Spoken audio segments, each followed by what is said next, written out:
let's get into it. Babylon. It was 3 hours 10. I'm going to hit up Cockney John for his review, and then I will let you know what I thought. Cockney John, what are you saying?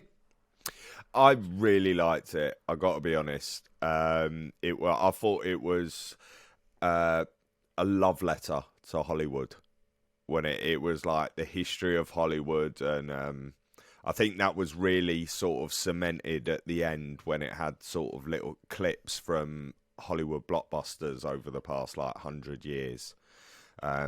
And of course it's 2023. This was set in 1923, I think it was. So it was basically set 100 years ago, when silent movies were moving over to what they called the talkies and what we now know cinema as.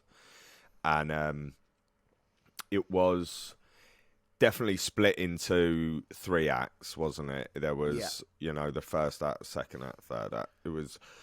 I thought it was fantastic, but I've got reservations.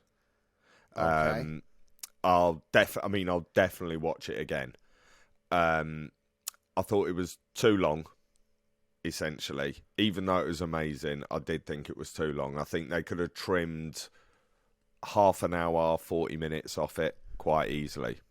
Now, I'm also not going to go into details about this because there is, we don't do spoilers.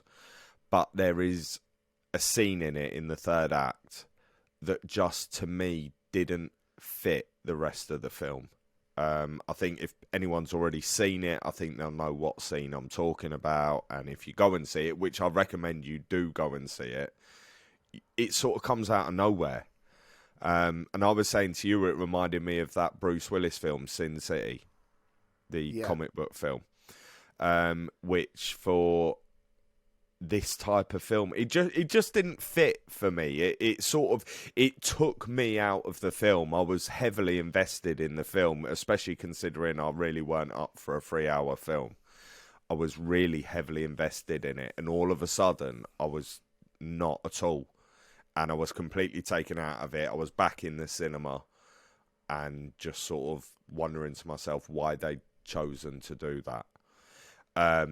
But aside from that, it was fantastic. It was brilliant. I mean, it's hilarious. It's sad. It's shocking. It's beautiful. I mean, it's the way it was shot was just incredible. Like cinematic masterpiece, but that bit really ruined it for me. Not ruined it because I loved it, but I feel like it didn't have any place in that film. Did it affect your rating? Is the question. What is it getting from Cockney John Babylon? It's getting and it is because of that scene. It's getting 4 Sandys. 4 Sandy. So strong from Babylon. I'm sure they would appreciate it. Brad Pitt and Margot Robbie. It would have been a 5. I think if they'd have gone more realistic with that scene, I think it would have been a 5. That's fair. Because I loved it. I absolutely loved the film and every other part of it. But that just didn't do it for me. Yeah, that's fair. Well, I mean, I agree with a lot of the stuff you said. I was very tired. It was an 8 o'clock showing. By the time the film starts, you took in 8:30, 20 to 9. We were thinking, it's going to be a midnight exit from the Trafford Centre here. God knows how long it took Doris and Maury and Jesus.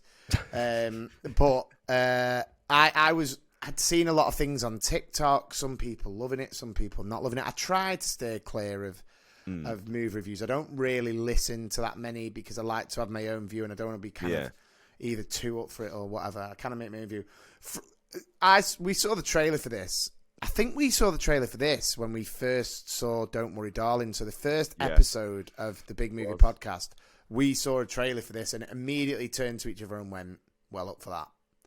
Well up for that. Now I'm, La La Land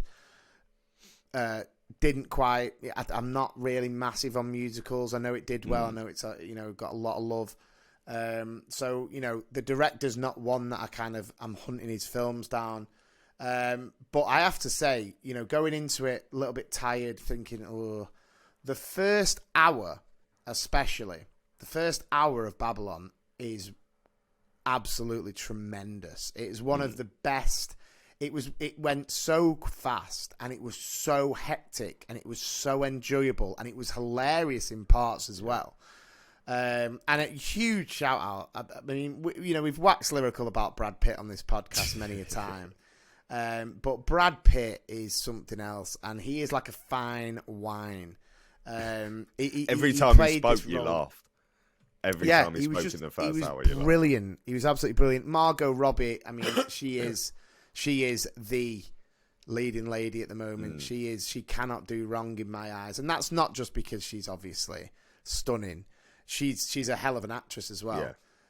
And by God, does she wear dungarees well? Which again, if you see Babylon, you will agree with that. But she's amazing, and Brad Pitt and Margot Robbie as the two main stars of this film were just brilliant. They smashed out the park, and it had so many memorable moments, great cameos, amazing support cast.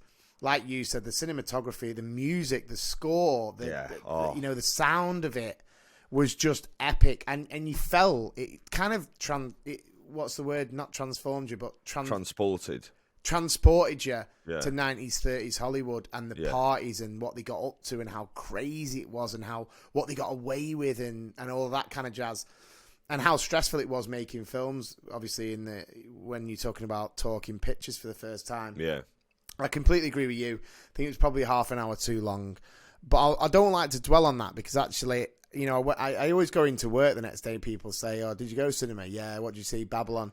Oh, what do you think? It looks all right." And I was saying, do you know what? I loved it. It was great. And I did the same. I did the same. Yeah. Yeah, I would recommend it. And if you're listening to this and you've been umming and ahhing, do I think it's worth seeing on the big screen? Yes. I think it really adds to it.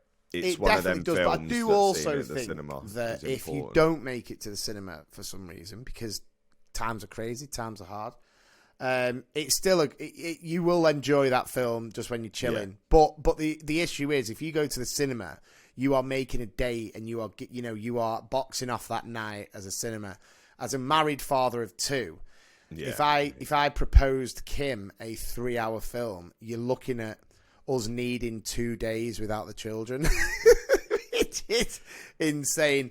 But going rating wise, and it's I don't know how often we do this, but I am also rating it 4 Harry Stampers because I thought it was great. The music was brilliant, and I agree with that scene that John's talking about. And we'd love you to get involved. Message us on the Facebook group, Adam and Cockney John's Big Movie Podcast. Let us know your thoughts. But Babylon, out in all cinemas now. We highly recommend it. It's got 4 Sandys, 4 Harry Stampers. Get it watched.